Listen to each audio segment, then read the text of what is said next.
Makanan yang kita konsumsi pasti ingin hadir dari proses yang bersih, sehat, dan berkualitas.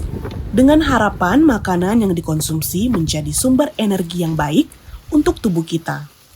Itu harus cari yang baik toh, karena semua mau jual. Betul. Masjid sudah pesan, harus kasih yang baik. Kali ini News Magazine akan membahas mengenai proses kesehatan sumber pangan protein yang olahannya banyak dikonsumsi masyarakat, yaitu daging sapi. Daging sapi yang berkualitas tentu berasal dari hewan ternak sapi yang juga unggul. Bersama Dinas Perkebunan dan Peternakan Pemerintah Kabupaten Jayapura, TVRI Papua berkunjung ke distrik Nimbokrang yang menjadi salah satu wilayah yang dikenal memiliki potensi besar dalam pengembangan sapi ternak di Papua. Aktivitas peternak masih dalam lingkup keseharian masyarakat di sana, di mana mereka beternak dalam skala yang masih kecil. Namun, untuk pemantauan kondisi sapi, mereka berkolaborasi bersama tim kesehatan Dinas Perkebunan dan Peternakan untuk menghasilkan sapi yang bermutu. Kami dalam melakukan pemeriksaan kesehatan hewan, khususnya sapi-sapi yang siap untuk kurban, kita melakukan pemeriksaan kesehatannya dan ada pemberian pengobatan. Pengobatan yang diberikan itu adalah obat cacing dan vitamin. Seandainya ada luka atau ada gejala sapi yang menunjukkan gejala seperti mencret atau tidak mau makan, itu kita juga berikan antibiotik. Kalau di Kabupaten Jayapura, penyakit yang paling banyak untuk ternak sapi itu adalah cacingan, infeksi parasit, kemudian kembung, diare. Tapi penyakit itu bukan penyakit yang bisa menular ke manusia, jadi tidak berbahaya, hanya penyakit individu. Kita sudah melakukan pemeriksaan kesehatannya yang bilang pemeriksaan antemortem.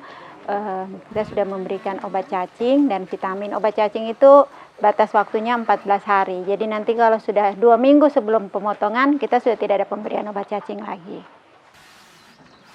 Sama halnya di dunia peternakan, kesehatan hewan menjadi pondasi utama keberhasilan.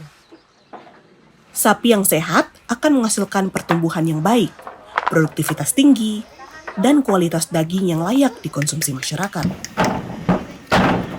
Seekor sapi yang sehat akan terlihat dari kondisi fisiknya. Mata terlihat cerah, nafsu makan baik, bulu bersih. Kami juga mendatangi beberapa kandang sapi lainnya untuk melihat langsung pemeliharaan dari peternak. Bapak Budi misalnya. Kalau untuk saya punya sendiri ini ada jenis ini macam ini jenisnya Bali. Ini asli Bali. Ini sapi lokalan sini. Kalau yang ini dia punya induk ini Brahman. Dia dikawin suntik sama semental. Jadi kita bisa Brahman semental. Kalau untuk membedakan, kalau dari jenis Bali itu ukurannya ya normal, standar, dia nggak terlalu besar. Kalau lokalan, kalau ini kan hasil suntikan, hasil persilangan. Ya, untuk hari-hari, biasanya kita ini tiap pagi itu, kita kasih makan. Kasih bau makan, kasih bersih dia punya kotoran, kita buangi, nah itu baru kita kasih mandi. Kita kasih mandi, terus kita persiapan untuk cari rumput untuk sorenya lagi. Kalau penanganan pertama saya biasanya ini saya memanggil ke mantri, saya minta tolong mantri untuk injeksi kalau ada gejala pincang. Biasanya saya telepon mantri untuk injeksi, untuk udah punya luka kakinya begitu. Kalau kondisi darurat, kalau dari posisi luka kaki, saya biasanya pakai alami, pakai obat-obat herbal begitu. Pakai obat herbal yang biasanya di sekitaran kita ada, kita pakai herbalan begitu.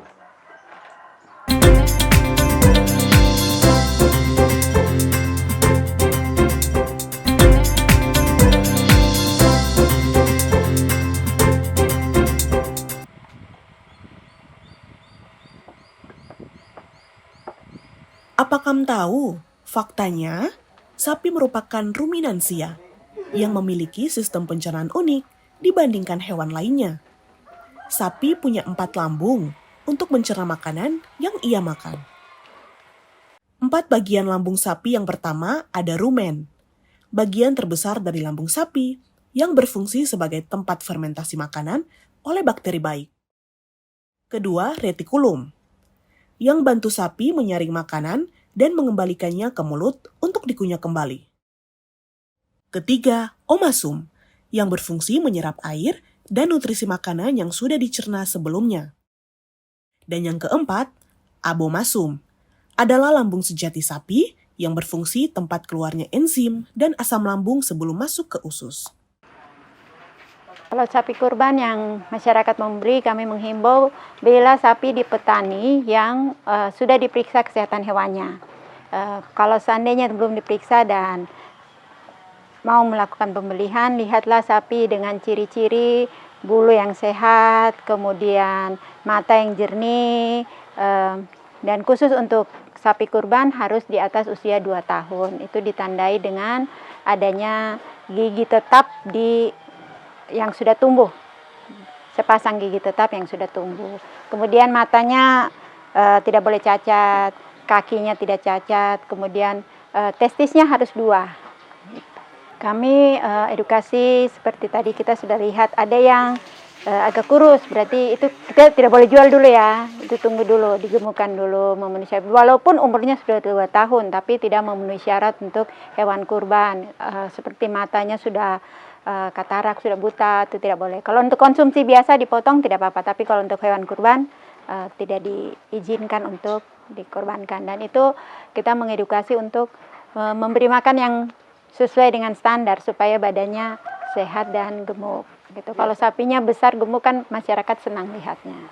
Itu kan tergantung dari pembeli yang bersepakat untuk membeli. Tapi umumnya mereka mengambil itu yang biasanya di atas 3 tahun karena itu memang sudah badannya sudah sesuai, sudah dapat di atas ya 250 kg berat badan.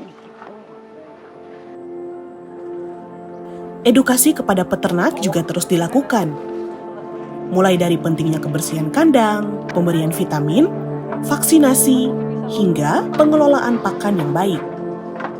Tenaga kesehatan hewan juga berharap kesadaran peternak menjadi kunci utama menjaga kualitas ternak di Papua. Karena kesehatan hewan tidak hanya berdampak kepada peternak, tetapi juga kepada masyarakat yang lebih lanjut dalam sektor ekonomi pun dapat meningkat.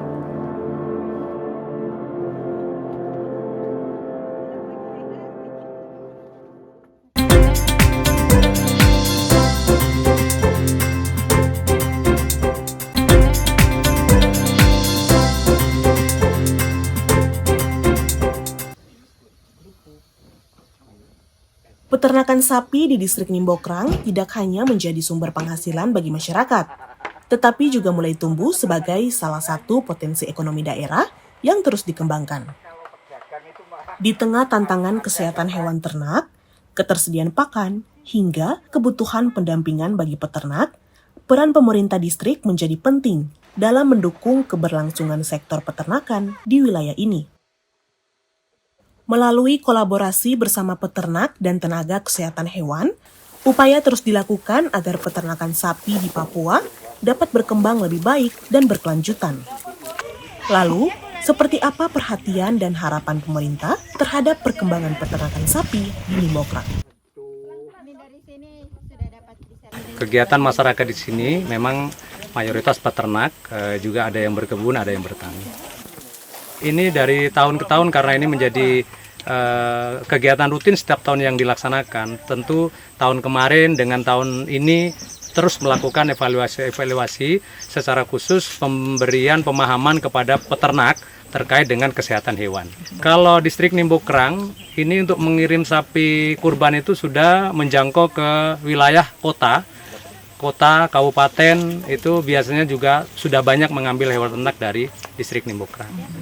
Kalau tantangan ini sebenarnya tidak terlalu urgent karena masyarakat di sini sudah mulai sadar terkait dengan kesehatan hewan ternaknya yang akan dijadikan kurban, itu aja.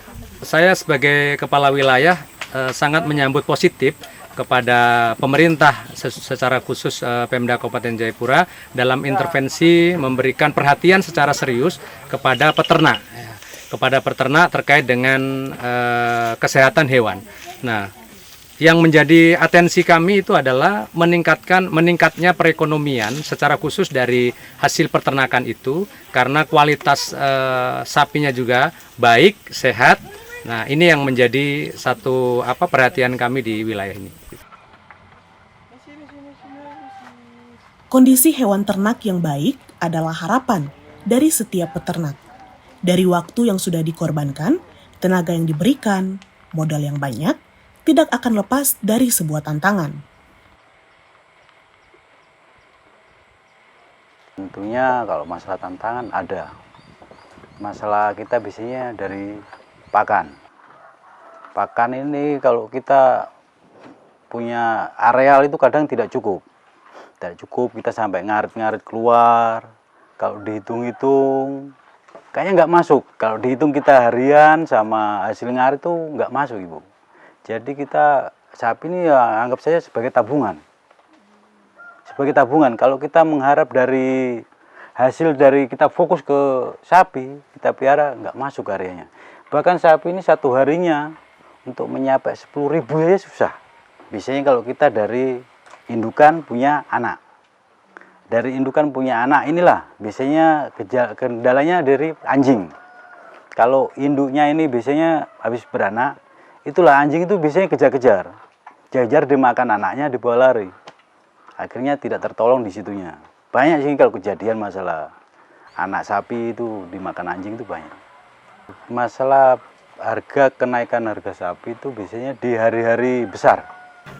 Di hari besar itu di hari Natal tahun baru, itu melonjak-melonjaknya harga sapi. Sama di hari Lebaran, sama hari Kurban. Itu di harga di saat sapi itu melambung tinggi. Dengan segala tantangan yang dihadapi, harapan terus tumbuh. Dengan potensi alam yang dimiliki Papua, sektor peternakan diyakini mampu berkembang lebih besar apabila didukung dengan perhatian yang berkelanjutan. Kami Papua belum pernah bersuasembada untuk sapi ya. Kalau kami ditingkatkan lagi untuk produksi ketahanan pangan, karena kami bagian dari ketahanan pangan. Seandainya kalau sapi kami lama-lama habis ya, kita akan datangkan ketergantungan dari luar Papua. Jadi kalau kami lebih tingkatkan untuk produksi seperti contoh kawin suntik yang sudah ada, itu lebih baik. Jadi program kawin suntik atau pengadaan bibit sapi dari luar untuk memenuhi kebutuhan kami.